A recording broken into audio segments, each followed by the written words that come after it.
Hello students, welcome back to my YouTube channel Economics with Priya. So today I am going to start the new chapter of macroeconomics and that is income determination and multiplier. Okay so इस topic पे हम लोग बहुत सारी चीज़ें discuss करेंगे. Important चीज़ें सभी important since this is a economics crash course, तो जितनी भी चीज़ें मैं बताऊंगी everything is important for your examination point of view. तो हम लोग स्टार्ट करते हैं. लुक, चैप्टर शुरू करने से पहले मैं आपके 11th के एक पॉइंट को, एक टॉपिक को रिकैप करना चाहती हूँ which is related to the today's topic as well. आप लोगों ने 11th में कंज्यूमर इक्विलिब्रियम पढ़ा होगा. कंज्यूमर इक्विलिब्रियम का कॉन्सेप्ट पढ़ा होगा. कंज्यूमर इक्विलिब्रियम का कंडीशन क्या है?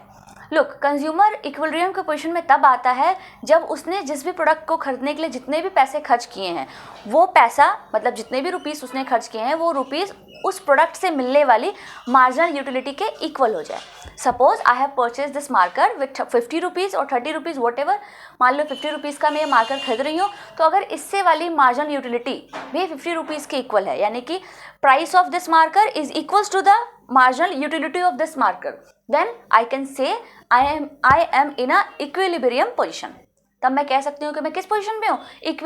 इक्विलिब्रियम के पोजीशन पे मैं हूँ. I can say this. सो ये बार बार इक्विलिब्रियम वर्ड क्यों बार बार रिपीट हो रहा है? क्योंकि अभी का जो हम लोग का टॉपिक है, अभी जो इस टॉपिक से मैं स्टार्ट करने जा रही हूँ अपना टॉपिक, वो इसी टॉपिक से रिलेटेड है बेसिकली. क्योंकि today we will initiate our chapter with the topic determination of equilibrium. Since वो जो इक्विलिब्रियम था जिसकी मैं बात कर रही थी वो कंज्यूमर इक्विलिब्रियम था. अब हम लोग जिस हम लोग इक्विलिब्रियम की बात करेंगे वो इकोनॉमी में किस तरीके से इक्विलिब्रियम क्रिएट होता है इसकी बात करेंगे. ओके, तो today we will discuss about the determination of equilibrium, यानी हमारी इकोनॉमी में इक्विलिब्रियम किस पोजीशन पे कैसे डिसाइड होगा कि कब इक्विलिब्रियम का पोजीशन है. Look, we have already discussed about the concept of aggregate demand and aggregate supply.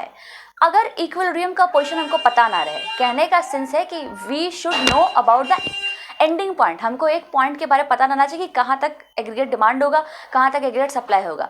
कोई फर्म कितनी सप्लाई करेगी कि वो लोगों के डिमांड को कंप्लीट कर पाए.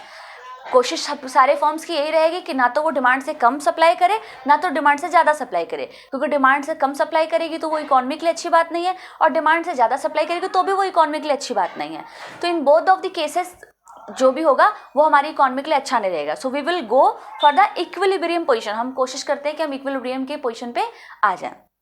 तो look, according to the Keynesian theory, Keynesian theory क्या है? Keynesian theory is given by Keynes. ये एक इकोनॉमिक्स है जिनकी थ्योरी को, जिनके इकोनॉमिक्स के कॉन्सेप्ट, जो भी उनका इकोनॉमिकल कॉन्सेप्ट था उसको किन्सियन थ्योरी कहा गया. So according to the Keynesian theory equilibrium का पोजीशन तब क्रिएट होता है when the aggregate demand and aggregate supply is equal. दोनों जब एग्रीगेट डिमांड और एग्रीगेट सप्लाई क्या हो जाए, दोनों इक्वल हो जाए, तो हमारे इकोनॉमी के लिए वो इक्विलिब्रियम का पोजीशन क्रिएट होता है. तो इसको एक बार हम लोग देख लेते हैं डेफिनेशन के थ्रू भी. Look, according to Keynesian theory and economy is in equilibrium, मतलब किन्सियन थ्योरी के अकॉर्डिंग हमारी इकोनॉमी इक्विलिब्रियम के कंडीशन में होगी when AD of goods and services equals to the AS during a period of time. मतलब उस particular time period में जो भी एग्रीगेट डिमांड होगा वो उस पर्टिकुलर टाइम पीरियड के एग्रीगेट सप्लाई के इक्वल हो जाए, तो उस पोजीशन को हम लोग क्या कहेंगे? रेस्ट का पोजीशन, यानी इक्विलिब्रियम का पोजीशन कहेंगे.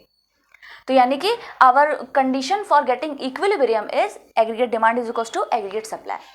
Look, we have already discussed about that कि एग्रीगेट डिमांड के कितने कंपोनेंट्स होते हैं. Since there are 4 components of aggregate demand, लेकिन हम लोगों ने कुछ अजम्पशन माने थे, उस अजम्पशन को हम यहाँ भी कंटिन्यू करेंगे. सो उन अजम्पशंस को ध्यान में रखते हुए हमारे पास एग्रीगेट डिमांड के सिर्फ 2 कंपोनेंट है, consumption and investment. In the same way aggregate supply के we have 2 components which is consumption and saving. तो लुक, एग्रीगेट डिमांड के प्लेस पर we can write consumption plus investment. Okay, in the same way at the place of aggregate supply we can write consumption plus saving. अगर आप दोनों side में देखो तो consumption would be cancel, then what we are left with investment and saving. यानी कि in this way we have 2 approaches to find the equilibrium condition and that approaches is aggregate demand and aggregate supply approach and saving and investment approach. ये 2 approach है हमारे पास equilibrium position find करने का. So in today's session we will be discussing about the aggregate demand and aggregate supply approach. आज हम लोग इस approach के बारे में डिस्कस करेंगे. Look, डिस्कस करना है हमको, तो सिंपल सी बात है. मैंने आपको शुरुआत में बोला था कि एग्रीगेट आपको कोशिश करनी है कि आप जो टेबल्स यूज़ कर रहे हो आप पुराने टेबल्स भी यूज़ कर सकते हो, और you can draw your own chart as well, क्योंकि मैंने उस समय आपको प्रीवियस वीडियोज में मैंने तरीके भी बताया कि किस तरीके से आप न्यूमेरिक वैल्यू लेकर के अपना एडी और एएस का चार्ट खुद से प्रिपेयर कर सकते हो। तो हम लोग स्टार्ट करते हैं। Look, since this is a AD and AS approach, तो हमको एडी और एएस के सभी कंपोनेंट के लिए कॉलम्स बनाने होंगे। तो लुक, एडी एग्रीगेट डिमांड के दो कंपोनेंट्स हैं, क्या, कंजप्शन और इन्वेस्टमेंट। तो देखो, सबसे पहले हम लोग अज्यूम कर लेंगे इनकम का कॉलम विच इज 0, 100, 200, 300, 400 टिल 600। उसके बाद कंजप्शन हम लोगों ने अज्यूम किया, so this would be the increasing order because when income increases then consumption also increases but not in the same ratio. तो कंजप्शन को मैंने एक पर्टिकुलर इंटरवल पे इंक्रीज्ड ऑर्डर पे लिख लिया। और यहाँ पे फिर से ध्यान दीजिएगा, जीरो लेवल ऑफ इनकम पे जो कंजप्शन होता है that is known as autonomous consumption. I have already discussed about it. Then हम लोगों ने सेविंग फाइंड किया। सेविंग आप इजिली इनकम माइनस कंजप्शन से फाइंड आउट कर सकते हो। Then we have made a column for investment. Investment यहाँ पे भी सेम रहेगा। अभी मैं अजम्पशंस आपको कुछ बताऊंगी, तो यहाँ पे इन्वेस्टमेंट को भी हम सेम रखेंगे because we are going with the autonomous investment. तो यहाँ पे मैंने 40 40 40 एज्यूम कर लिया। Now we have to make the column of aggregate demand and aggregate supply. That is very easy. Aggregate demand is equals to consumption plus investment. So simply we will add consumption and investment, then we will get the column of aggregate demand. जैसे कि यहाँ पे consumption 40 है, investment 40 है, तो 40 plus 40 80. Consumption 120 है, investment 40 है, तो 120 plus 40 160. So in this way we will get the other values as well. In the same way we can also find the column of aggregate supply. So aggregate supply का क्या हम लोग के पास formula है, consumption plus saving.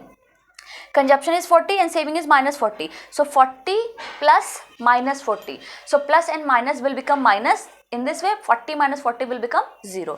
तो ये हमारा 0 हो गया। और हम लोग को सिंस पता है कि finally after adding consumption and saving we will get the values and these values are equals to the income. ये इनकम के ही इक्वल हो जाते हैं। और हम लोगों ने एडी और एएस का ग्राफ बनाना भी सीखा है, तो अभी हम लोग फिर से बनाएंगे। तो ये हमारा क्या हो गया, शेड्यूल हो गया। अब इस शेड्यूल में आप एडी और एएस को ध्यान से देखो, ठीक है, एडी और एएस को ध्यान से देखो। अगर आप एडी और एएस को इस 0 इनकम से लेकर के आप 300 तक की इनकम तक देखो, अगर आप इस चार्ट को 0 इनकम से लेकर 300 तक की इनकम को देखोगे तो AD is greater than AS, यानी एग्रीगेट डिमांड क्या हो गया, एग्रीगेट सप्लाई से ज़्यादा हो गया। यानी कि जो फर्म्स है कंज्यूमर उनकी डिमांड ज़्यादा है लेकिन फर्म जो सप्लाई कर रहे हैं वो कम है। That's why this position is known as aggregate demand is more. This position में क्या हो रहा है कि जो हमारा एग्रीगेट डिमांड है that is more than aggregate supply. इसके बाद आप जाओ तो देखोगे कि यानी कि जो 400 व्हेन इनकम इज 400, तो आप पाओगे कि aggregate demand and aggregate supply both are equal. So this would be the equilibrium position. After that again we will go, तो हम लोग आगे देखेंगे कि आगे के केस में क्या हो रहा है। यानी कि when income is 500 and income is 600, तो हमारा कंडीशन क्या मिल रहा है कि AD is less than AS, यानी एग्रीगेट डिमांड क्या हो गया, एग्रीगेट सप्लाई से कम हो गया। यानी कि फर्म और कंज्यूमर क्या हो रहे हैं, कम डिमांड कर रहे हैं लेकिन फर्म सप्लाई क्या कर रही हैं, ज़्यादा कर रही हैं। तो ये पोजीशन हमारे के लिए क्या हुआ, सबसे अच्छा हुआ कि जितनी डिमांड हो रही है उतनी ही सप्लाई हो रही है। तो this would be the equilibrium position for अस।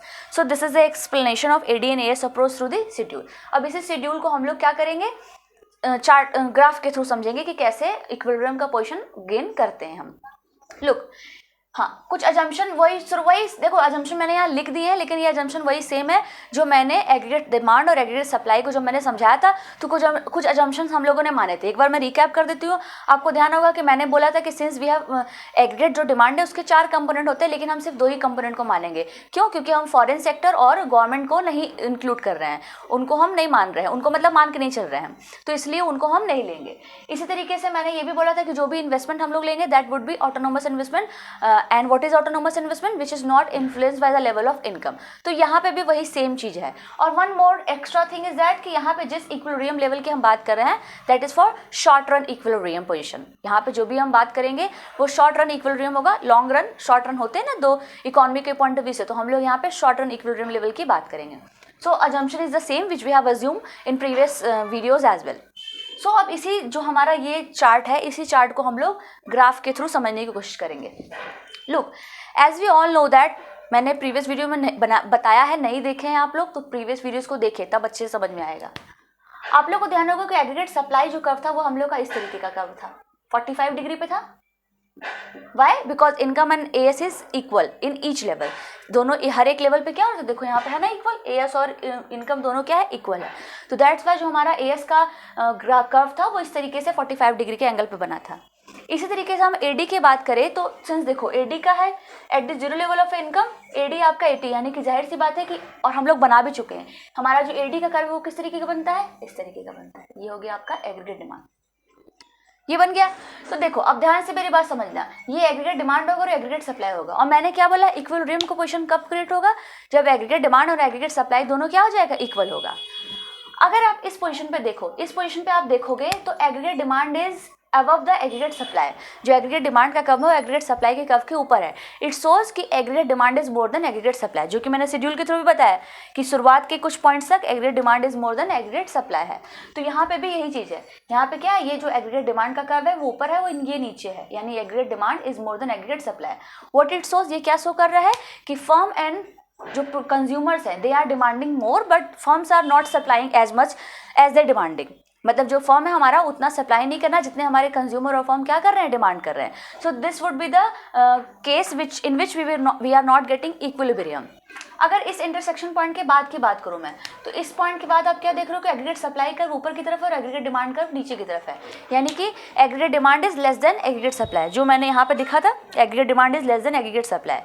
तो इसका क्या मीन्स हुआ कि फर्म और जो कंज्यूमर है वो डिमांड तो कम कर रहे हैं, लेकिन जो फर्म सप्लाई कर रहा है वो ज़्यादा कर रहा है, तो इसलिए हम रेस्ट की पोजीशन पे, इसलिए हम इक्विलिब्रियम की पोजीशन पे नहीं आ रहे हैं। लेकिन अगर आप ये जहाँ पे जो इंटरसेक्ट कर रहा है, अगर आप इस पॉइंट को देखो, आप इस पॉइंट को देखो, so this point is indicating that aggregate demand is aggregate supply. ये पॉइंट क्या डिमांड इंडिकेट कर रहा है कि AD is equals to AF, यानी कि हम इस पॉइंट पे इक्विलिब्रियम की पोजीशन पे आ जा रहे हैं। That's why this level of demand is known as effective demand. ध्यान रखना, इफेक्टिव डिमांड का भी कभी कभी डेफिनेशन आ सकता है कि व्हाट इज इफेक्टिव डिमांड। तो ये जो point where aggregate demand is equals to aggregate supply, इसी पॉइंट को हम लोग क्या कहते हैं, इफेक्टिव डिमांड का सिचुएशन कहते हैं। And in this point we are getting equilibrium, ये हमारा रेस्ट का पोजीशन हो गया, एग्रीगेट डिमांड एग्रीगेट सप्लाई दोनों क्या होगा, इक्वल हो गया। So this is good for the economy.